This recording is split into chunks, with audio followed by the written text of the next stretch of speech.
Aussies love their backyards. And the homeowners here are no different. So who says a backyard has to stay out the back? Why not put it in the middle of the house? Now, that's what I call up there for thinking. In beautiful, livable Perth, the suburb of Subiaco is known for its magnificently preserved Federation homes. Yet, in the middle of this traditional neighbourhood, Subiaco Courtyard House dares to be different. And yet, from the street, the house gives nothing away about the courtyard within.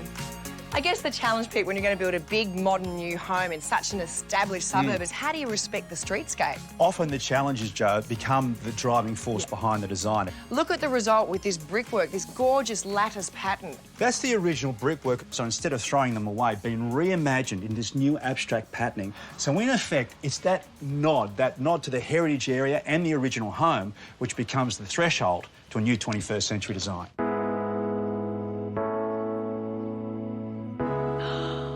Oh, Pete, the curves just stop you in your tracks.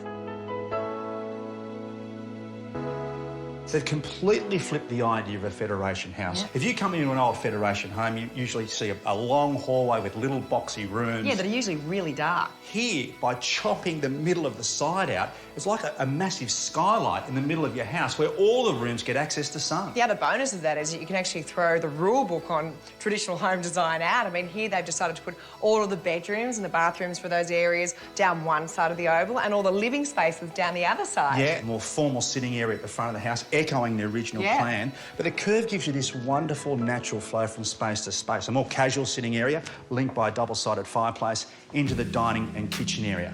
But what has allowed this to happen? It's a pretty standard rectangular block, but they've built right down the side of both boundaries within 900, allowing them to cut out the middle. But what that does, it gives them long, straight edges for all the practical spaces like kitchen, benches and storage. But there's still a nod to all the curves just in the interior design. I mean, look at the curve on the island bench, the fact they've used a curved oval table, the circular pendants, and then they've got the dark timber which grounds the design. They've kept it really simple colour palette, just white walls and that really soft grey on the ceiling just means this whole space feels really calm and almost ethereal.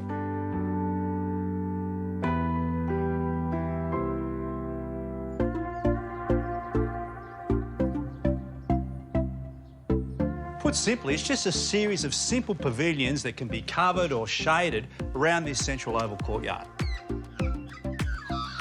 And when your kids are out here playing in the yard, you can actually see them from any room in the house. Now, when the original concept was thought up, the big double-storey house over the back here was one of the driving forces of bringing the courtyard internally. The reason why, a traditional backyard would have meant they were staring right into it the whole time. But now, you actually have complete privacy from neighbours on all sides. Pete, there is so much to love about this design, but I reckon one of the most telling things is the architect Luigi Rosselli actually had to do a presentation to the local council before this got approved. And when he finished his presentation, they stood up and applauded him. That's right, yeah, they did. They gave him a big clap. But look, great architecture appreciates the fact that outdoor space is just as important as the indoor space, and things like keeping that tree as an integral part of the plan. The builders, a big salute to them to work around them. You know, one of my favourite saying is that, you know, man created right angles, but God created curves. And when you combine both of them, this can be the result.